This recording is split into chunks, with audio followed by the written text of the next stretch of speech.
And the years that we spent together here were unexplainable. They were moments that we shared that were really, really special and really meaningful. And when I got involved in putting this together, I couldn't think of anybody. I couldn't think of anybody that I'd rather do it with than John Capriotti. So, John? After school and drive to the junior senior building. I remember getting on the bus with all the football guys, a few of the basketball guys, and all the other sports. Most of the people on my bus, of course, were the football players. I was the smallest dude on the bus, by far. By the time I got on the activity bus, all the seats were taken except for one spot, right next to the biggest football player in the entire Chicagoland area. Needless to say, I didn't say a word on the 20-minute ride to the junior senior division. As we got off the bus, one of the football coaches was waiting for us, another large human being. He took one look at me and said, "Please tell me you aren't going out for football." He was horrified. I was horrified. He scared the hell out of me. I asked him, "Where does the cross-country team meet?" He yelled at me, "Cross-country? You're way too small to be running cross-country." He pointed me down this long hallway, past the old beat-up locker rooms. I remember walking down and ending up by one of the equipment rooms. There was a huge, buff-looking coach in the room with huge guns. He had the biceps down the side here. I knocked lightly on the door as his back was towards me. Without looking at me, he said, "Can I help you?" in a strong weightlifter-type voice. As he turned around to face me, I said, "I want to go out for cross-country." He said, "You?" I just shook my head yes. He then proceeded to open up all the equipment drawers and start pulling out equipment and handing it to me. All of it, every single piece, mind you, was way too big. I remember my first race, my singlet kept falling down. My mother had to sew it up about 5 inches so that it would work for me. A few pieces he gave me even had holes in them. As he stacked the equipment in my hands, he said to me, "Take care of this product. It's worth more than you are." Ouch. Ouch. Very inspirational.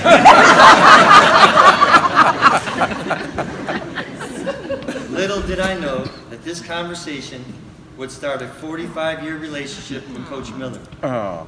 When I got home that evening, I said garlic bread, the big salad, the big Capriotti Chianti balloon wine that my dad made in the basement.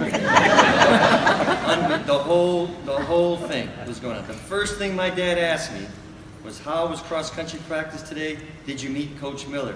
He was a huge fan of Coach Miller. My brothers and sisters were sitting, they couldn't wait for me to answer this question. I looked at him and said, "Dad, do you think if I started lifting weights every day, twice a day, that I could play linebacker for Blue High School instead of running cross country?" He took his little Chianti glass and did one of set it down. "I don't think that's going to work." From that night, I officially became a track and field guy from the moment on, and Coach Miller would end up being my coach for life. The deck was definitely stacked against me. 5 years later, as I was in junior college, I had run pretty fast that year, and I was being recruited by everybody. I got a call from Coach Miller. He said, "Cap, I think I'm going to get the job at Cal Poly, and I'd like you to come with me." And I was getting ready to go on a recruiting trip to Arkansas, which I took. The next weekend I went to Illinois, then Southern Illinois, where Jan Johnson, sitting right out here, was on the staff. And about 2 weeks later, Jeff Small and I went with Coach Miller on our visit during spring break to visit Cal Poly. Jeff was also considering Cal Poly as he ran for Coach Miller at Bloom High School. It didn't take long for me. It was developed under Coach Miller while I was here attending Cal Poly. I will never forget my time here. I think about it all the time. All those Olympic Games I've been at, all those World Championships. I always had my teammates, my time at Cal Poly. It was very influential for me. Simply put, my decision to join Coach Miller at Cal Poly changed my life. It was the opportunity of a lifetime, and one that will keep me in his debt forever. Our first year that we won our first cross-country national championship, 1978, I remember our first meet at Woodward Park. If you've run cross-country in the West Coast, everybody has run at Woodward Park. It was the first meet of the year. And they called us to the line. We had about 10 minutes to go, and we're all standing there. I remember Coach started at the far end with Schenkel, and he started giving everybody a slap on the face. Eric Hoff, and Rob. And I noticed, as he came down the line, the slaps were getting a little bit harder.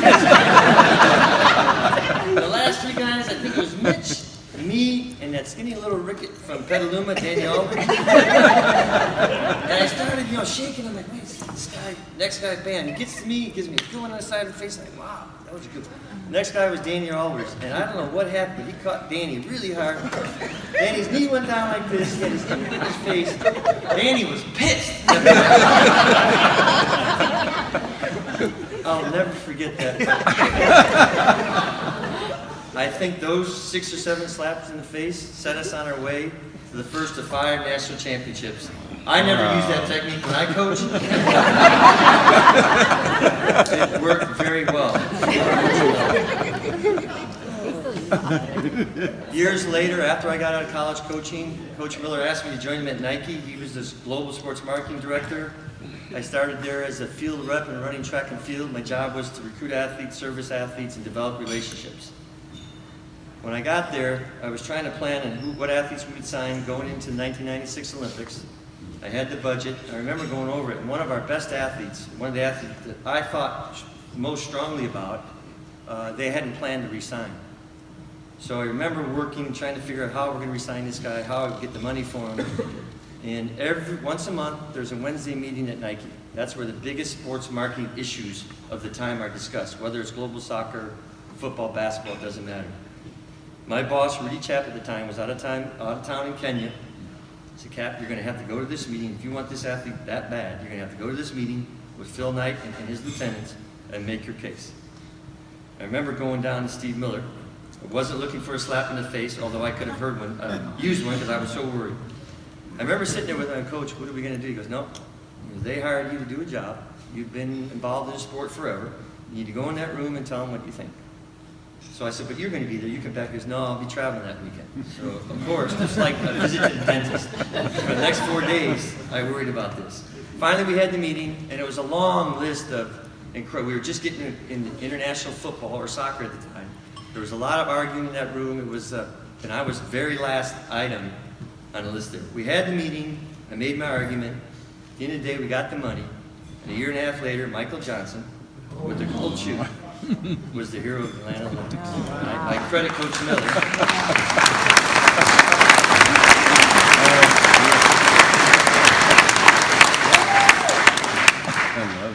These are my stories. These are Cap's stories. I have no doubt that each and every former athlete of Coach Miller has impactful, life-learning, and unforgettable stories of their own and how Coach influenced their lives. He was always there for us. I gave this Hall of Fame induction several years ago at Cal Poly and told people that there are constants in the world and there are variables. Steve Miller was always a constant, always, always there for us. I always wonder, how do you know if yourself had positive influence on people's lives? I was a coaching 12 years before I joined Nike, as a grad assistant at K-State, as a women's coach at Northwestern, and back to Kansas State as a head men and women's coach.